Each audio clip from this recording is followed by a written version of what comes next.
ক্লাসে জল রঙের আঁকাআঁকি করে বা দেখে বড় হয়েছে আমরা অনেকেই। সেই আঁকাআঁকি কাপড়ে নিয়ে এসেছে একদল হ্যান্ডপেইন্ট শিল্পীরা। হ্যান্ডপেইন্ট শিল্পীরা মনের মাধুরী মিশিয়ে অঙ্কন করে গাছপালা, পাহাড় পর্বত সহ আরো কত কি। এমনই ৬ জন শিল্পীর সাথে রাজধানীর একটি রেস্তোরাঁয় কথা হয় হ্যান্ডপেইন্ট শিল্প নিয়ে। তাহলে চলুন দর্শক, আমরা শুনে আসি এবং দেখে আসি। কথা বলছি হ্যান্ড পেইন্ট নিয়ে। হ্যান্ড পেইন্ট মানে বাংলা করতে গেলে হাতে আঁকা। আঁকাআঁকি বা ছবি আঁকার চর্চা অনেক পুরাতন। মানুষ যখন মনের ভাব প্রকাশ করা শুরু করেছে বা শুরুর দিকে প্রকাশ করতেই হচ্ছে ছবি এঁকে। গুহা চিত্রের কথা আমরা জানি, পাথরের উপরে আঁকাআঁকির কথা আমরা জানি, শুকনো পাতায় আঁকার কথা জানি, কয়লা দিয়ে বা পোড়া কাঠ দিয়ে আঁকার কথা জানি। সভ্যতার শুরু থেকেই এভাবে ছবি আঁকা জড়িয়ে আছে আমাদের ইতিহাসে। ধীরে ধীরে এই ছবি আঁকা একটি সাজসজ্জার বিষয়ে পরিণত হয়। যখন আমরা ভাষার চর্চা করি তখন আর ছবি এঁকে বা এভাবে কথা বলার প্রয়োজন ছিল না। তো এক সময় ওয়ারেবল আর্ট বা যেই আর্টটা আসলে মানুষ পরিধান করে মুভ করতে পছন্দ করবে, এটা একটা ফ্যাশনের পার্ট হয়ে দাঁড়ায়। আমি যে শাড়িটা পরে আছি এটা একটা হ্যান্ড পেইন্টেড শাড়ি। এরকম শাড়িতে, তারপর ওড়নায়, কামিজে আস্তে আস্তে পেইন্টিংটা চলে আসতে থাকে। আমাদের দেশে হ্যান্ড পেইন্টের শুরু খুব বেশি দিন আগে নয়।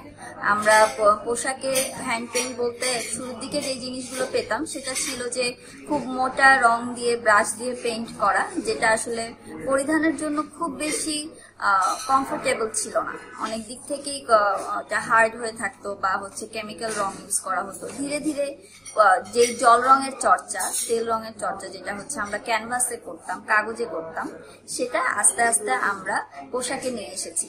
এবং এটার অনেক স্ট্রাগল আছে।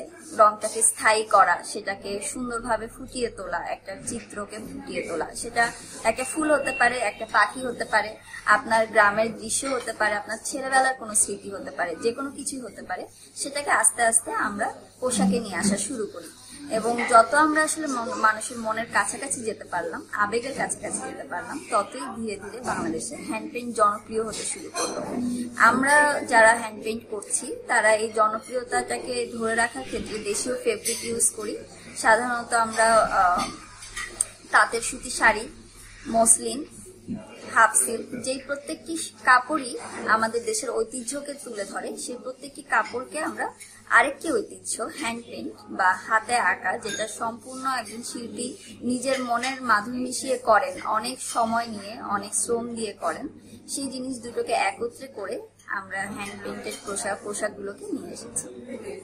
আমি যখন আমার কাস্টমারদের কাছে পণ্য দিই, তারপরে আমি সবসময় চেষ্টা করি তাদের সাথে যোগাযোগ রাখার, যে পণ্যটা তাদের মন মতো হয়েছে কিনা বা তারা যেমন আশা করেছিল তেমন পেয়েছে কিনা। বেশিরভাগ ক্ষেত্রেই আল্লাহর রহমতে তারা খুব ভালো রিভিউ দেয়। অনেক সময় তারা ফেসবুকে বা আমাদের পেজে রিভিউ দেয়, নিজেদের আত্মীয় স্বজনের কাছে বা পরিচিত জনদের কাছে বলে। যখন তারা এসে আবার বলে যে ওই ক্রেতার মাধ্যমে তারা আমাদের কাজের কথা জানতে পারছে বা আমাদের কাজ সম্পর্কে জেনে ক্রেতা হতে আসছে, এই অনুভূতিটা অনেক বড়। আর রিপিট কাস্টমার বা যারা কাজ পছন্দ করে নতুন করে আবার আমাদের ক্রেতা হতে আসে, আমাদের পণ্য নিয়ে আমাদের পণ্য নেয়, কেনে, সেই অনুভূতিটাও কাজ করার জন্য অনেক বড় অনুপ্রেরণা। মজার বিষয় হচ্ছে যে যখন কোনো ক্রেতা আমাদের প্রোডাক্টের রিভিউ দেয়, তখন সেই ফেসবুকে যারা সেই রিভিউটা দেখে তারা অনেকেই জানতে আগ্রহী হয়, বিভিন্ন প্রশ্ন করে, হ্যান্ড পেইন্ট সম্পর্কে জানতে চায়, অনেকে শিখতেও চায় কিভাবে আমরা এটা করি, কালারগুলো কেমন থাকে, কাপড়গুলো কিভাবে ইউজ করা যায়, ধোয়ার প্রসেস, বিভিন্ন জিনিস সম্পর্কে জানতে চায়। পোশাকটা হয় অনেক বেশি।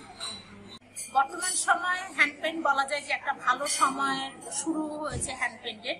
অতীতে যেটা ছিল, মানুষের হ্যান্ড পেইন্ট সম্পর্কে এত বেশি আইডিয়া ছিল না, যার কারণে হ্যান্ড পেইন্ট কেমন, এটা রং থাকে কিনা, এটা ব্যবহার করতে গিয়ে কোনো সমস্যা হয় কিনা, কিভাবে মেনটেন করবে, সেটা সম্পর্কে মানুষের অনেক ধরনের নেগেটিভ ধারণা ছিল বা ধারণা ছিল না বললেই চলে। তা আমরা যারা হ্যান্ড পেইন্ট নিয়ে কাজ করছি, তারা আমরা এই জায়গাটা থেকে মানুষের ধারণাটা পরিষ্কার করার জন্য আমরা যার যার জায়গা থেকে কাজ করছি।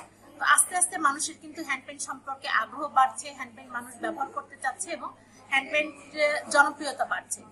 এবং হ্যান্ড পেইন্ট করতে এই জনপ্রিয়তা বাড়ার ক্ষেত্রে আমরা যেমন ফেসবুকে আমরা কখনো একটা পোস্ট দিলে হ্যান্ড পেইন্ট করলে শাড়িটা কিভাবে মেনটেন করবে বা শাড়িটা কিভাবে ওয়াশ করবে সেই জিনিসগুলো কিন্তু টুকটাক টিপস আমরা দিয়ে দিচ্ছি, যার কারণে হ্যান্ড পেইন্ট আরো বেশি পরিচিত হচ্ছে। এবং ওই গ্রুপের মাধ্যমে কিন্তু হ্যান্ড পেইন্টকে আমরা মানে যতটা নিজেদের পেজ থেকে বা প্রোফাইল থেকে নিতে পারছি তার থেকে কিন্তু আমরা ওই গ্রুপের মাধ্যমে অনেক বেশি প্রচার হচ্ছে এবং মানুষ অনেক বেশি জানছে। আমরা যখন ওই গ্রুপে একটা পোস্ট দিই হ্যান্ড পেইন্ট নিয়ে, তখন কিন্তু অনেক মানুষই আছে যারা আমাদের কেউ কেউ আমাদের পেজেও নক করে, আবার কেউ কেউ আছে যারা কিন্তু আমাদের পার্সোনাল প্রোফাইলে নক করে হ্যান্ড পেইন্ট সম্পর্কে জানতে চায়। তো এটা কিন্তু একটা পজিটিভ দিক যে হ্যান্ড পেইন্ট সম্পর্কে মানুষের আগ্রহ বাড়ছে। আগে যেখানে দেখা যেত যে হ্যান্ড পেইন্টের 10টা বা 20টা শাড়ি মাসে সেল হচ্ছে, এখন কিন্তু তার থেকে সেলটাও বেড়ে গেছে এবং দিন দিন কিন্তু এই অবস্থাটা আরো বাড়তে থাকবে। এবং এই হ্যান্ড পেইন্টের প্রচারের ক্ষেত্রে আমরা কিন্তু আরেকটা জিনিস করতে পারি, সেটা হচ্ছে যে আমরা যে জিনিসটা করছি সেটা আমরা নিজেরা ব্যবহার করে মানুষের কাছে আরো পরিচিত করাতে পারি। যে কোনো জায়গায় হ্যান্ড পেইন্ট করা একটা শাড়ি বা একটা ড্রেস পরে যদি আমরা যাই, তখন কিন্তু প্রত্যেকটা মানুষ এসে শাড়িটা ধরে দেখে বা জানতে চায় যে শাড়িটা কেমন কি, এবং ওইটা সম্পর্কে কিন্তু মানুষের আগ্রহটা বাড়ে। এবং হ্যান্ড পেইন্ট শাড়ির আরেকটা সব থেকে পজিটিভ জায়গা হচ্ছে হ্যান্ড পেইন্ট শাড়ি কিন্তু কোনো কপি হয় না, একটা ডিজাইনের আরেকটা ভার্সন হয়, বাট কখনোই আরেকটা কপি হয় না। যার কারণে কিন্তু আমরা যখনই যে শাড়িটাই পরি সেটাই কিন্তু তখন সিগনেচার কালেকশন। এটা একটা অনেক বড় জায়গা, এবং যারা একটু খুব সফিস্টিকেটেড মাইন্ডেড এবং যারা চান যে আমরা বিভিন্ন সময় হ্যান্ড পেইন্ট মানে আমরা অন্যের মাঝে আমরা একটু স্পেশাল থাকবো বা আমাদের দেখতে একটু অন্যদের থেকে আলাদা লাগবে, তারা কিন্তু হ্যান্ড পেইন্ট শাড়ি বা ড্রেস পছন্দ করছেন এবং ব্যবহার করছেন।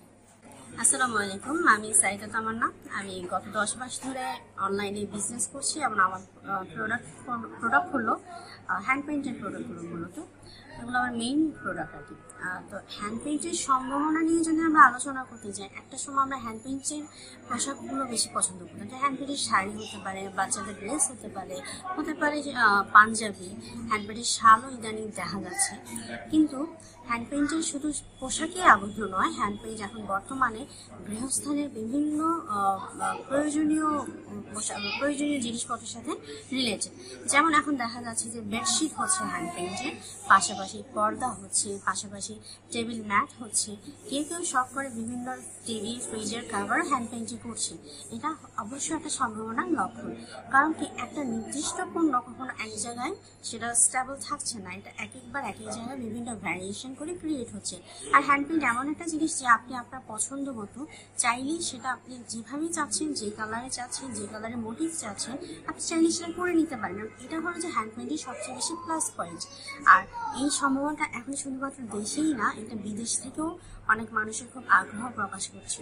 একটা সময় এই শৈল্পিক জিনিসগুলো আমরা বুঝতাম না যে এটা একটা শিল্পীর হাততুলির ছোঁয়ায় এটা খুব বেশি বিস্তৃত হয়েছিল। কিন্তু এখন যেটা হয়েছে যে হ্যান্ড পেইন্ট নিয়ে অনেক উদ্যোক্তারা এগিয়ে এসেছে, এবং বিশেষ করে করোনাকালীন সময়গুলোতে ই-কমার্স ইন্ডাস্ট্রির কারণে এই হ্যান্ড পেইন্টের পোশাকের খুব বেশি ডিমান্ড এসেছে, হ্যান্ড পেইন্টের পণ্যের খুব বেশি ডিমান্ড এসেছে। সো আমাদের বাংলাদেশ এবং বিভিন্ন বিদেশের মধ্যেও কিন্তু হ্যান্ড পেইন্টের অনেক সম্ভাবনা রয়েছে। এমনও কিছু নিউজ আমরা জানি যে ই-কমার্স সেক্টরে বিভিন্ন উদ্যোক্তারা বিদেশ থেকে বিভিন্ন প্রবাসী কাস্টমার পেয়েছেন, যারা অনেক বেশি বেশি করে হ্যান্ড পেইন্টেড পোশাকগুলো নিয়ে কাজ করতে যাচ্ছেন, তারা সেই দেশে কাজ করতে চাচ্ছেন।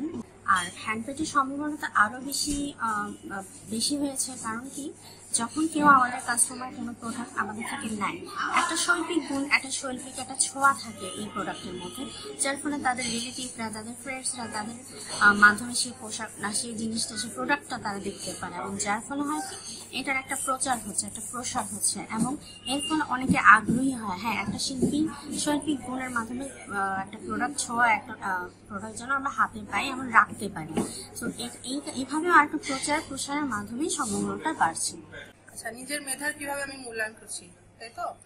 আসলে মেধার মূল্যায়ন বলতে গেলে আমি বলি যেটা যে আমরা আসলে ক্রিয়েটিভিটির কিভাবে মূল্যায়নটা করতেছি। আমি যেহেতু ক্রিয়েটিভ ব্যাকগ্রাউন্ডে মানে হচ্ছে আমি আর্টিস্ট বাই প্রফেশন, আর এখানে আমি কাজ করছি, আমি উদ্যোক্তা হিসেবে কাজ করছি হ্যান্ড পেইন্ট পণ্য নিয়ে। সেক্ষেত্রে একটা মিল কিন্তু আছেই, মানে পুরা হ্যান্ড পেইন্টটা আসলে এটাও একটা ক্রিয়েটিভ মিডিয়া, কারণ বরাবর সবসময়ের জন্য আমরা নতুন কিছু উপহার দিচ্ছি আমার ক্রেতাদের। অন্য কেউ যেখানে শেষ করছেন, আমরা কিন্তু তারপর থেকে শুরু করছি। আর বিশেষ করে হচ্ছে কাস্টমাইজ অর্ডারগুলা, কারণ আমার ক্রেতারা যখন আমার কাছে আসেন তারা বলে যে আপু আমি এইটা চাই, এই ধরনের চাই, তারা কিন্তু কোনো ছবি দেন না, তারা জাস্ট তাদের মন থেকে তাদের চাহিদাগুলো বলেন। আর আমাকে হচ্ছে সেটা সুন্দর করে অর্গানাইজ ওয়েতে আমার যারা হ্যান্ডস আছেন, আর্টিস্টরা আছেন, তাদেরকে বুঝিয়ে কাজটা তাদের কাছ থেকে বের করে আনতে হয়। আর আমি মনে করি এটা অনেক বেশি মানে পরিশ্রমের, মানে কারো মেন্টালিটি রিড করে সেটা আবার অন্য কাউকে দিয়ে সেটা আবার তৈরি করা, দেন তাদের মন মতো পণ্য তাদের হাতে পৌঁছে দেওয়া, এটা বিশাল একটা কাজ, বিশাল একটা পরিশ্রম। এবং অবশ্যই এটা ব্রেন স্ট্রমিং, মানে ব্রেনের কাজটা অনেক বেশি। আর বললাম যে ক্রিয়েটিভ মিডিয়া, আমাদের এটা ক্রিয়েটিভ কাজ না করলে আসলে আমরা পিছায় যাব। আমরা যদি প্রতিনিয়ত নতুন নতুন ডিজাইন, নতুন নতুন প্রোডাক্ট, নতুন নতুন আইডিয়া উপহার দিতে না পারি, আমরা কিন্তু ক্রেতা হারাবো। আমার ক্রেতাটা দেখা যায় তখন অন্য কোথাও চলে যাবে। এই জন্য বললাম কি যে মেধার মূল্যায়ন আমি এইভাবেই, মানে মেধাটাকে আমি এইভাবেই খাটাচ্ছি এবং এইভাবেই আমি এটার মূল্যায়ন পাচ্ছি আমার পরিচিতিটা দিয়ে। কারণ আমি আমার মেধাটাকেই ব্যবহার করে কিন্তু আমি আমার এই যে ব্র্যান্ডিংটা করতে পারতেছি, আমার এই পরিচিতিটা পাচ্ছি, আমার কাস্টমার গ্রুপ পাচ্ছি, এটাই আমি মনে করতেছি। আমাদের ক্রিয়েটিভ প্রোডাক্টের মধ্যে আমি স্পেশালি উল্লেখ করি যে হ্যান্ড পেইন্ট যে পোর্ট্রেট শাড়িটা, স্পেশালি ওইটাই আমাদের ক্রিয়েটিভ একদম লেটেস্ট। আমরা হচ্ছে একটা শাড়ি লঞ্চ করেছি, সেটা হচ্ছে আমার শাড়িতেই আমার ছবি থাকতেছে, মানে আমার কাস্টমার যে শাড়িটা পরছেন তার শাড়ির আঁচলে তার পোর্ট্রেটটা থাকছে। এটা অনেক বেশি পরিমাণে আপনার প্রচার পেয়েছে, সাথে সাথে অনেক বেশি আমি প্রশংসাও পেয়েছি। মানে একদম নতুন একটা থিমে, নতুন একটা আইডিয়াতে প্রোডাক্টটা তৈরি করা, মানে আসলে আমার মেধাটার প্রকাশ কিন্তু আমি এখানেই করতেছি। অন্য কোনো প্রফেশনে গেলে হয়তো বা আমি এটা সরাসরি প্রকাশ করতে পারতাম না, অনেকে আমাকে চিনতো না, জানতো না। বাট আমি আমার এই ক্রিয়েটিভ থটগুলো আমি আমার প্রোডাক্টে নিয়ে আসছি, আমি আমার প্রেজেন্টেশনে নিয়ে আসছি, আমি আমার কাস্টমারদের দৈনন্দিন জীবনে আমি আমার মেধার বহিঃপ্রকাশ যেটা বলবো, এটাকেই আমি তাদের এখানে মানে দিচ্ছি। হ্যান্ড পেইন্টের চাহিদা বাংলাদেশে বর্তমানে অনেক বেশি। শুধু বাংলাদেশেই না, হ্যান্ড পেইন্টের চাহিদা দেশে বাইরে থেকে মানে প্রচুর মানে হ্যান্ড পেইন্টের কাস্টমার অর্ডার আসে। এই মুহূর্তে আমি হচ্ছে উইতে আছি। উইতে আমি মার্চ মাস থেকে যখন থেকে জয়েন করেছি তখন থেকে এটা আমার নিজের চোখে দেখা যে বাংলাদেশের কাস্টমাররা তো অর্ডার করেই আমাদের কাছে বিশ্বাস করে, পাশাপাশি আমাদের কাজটা যখন বাইরের কাস্টমাররা, প্রবাসীরা দেখার পরে তাদের একটা ধারণা হয়েছে যে আমরা কি কোয়ালিটির কাজগুলো করছি, হ্যান্ড পেইন্টে কিরকম নতুনত্ব নিয়ে আসতে পেরেছি।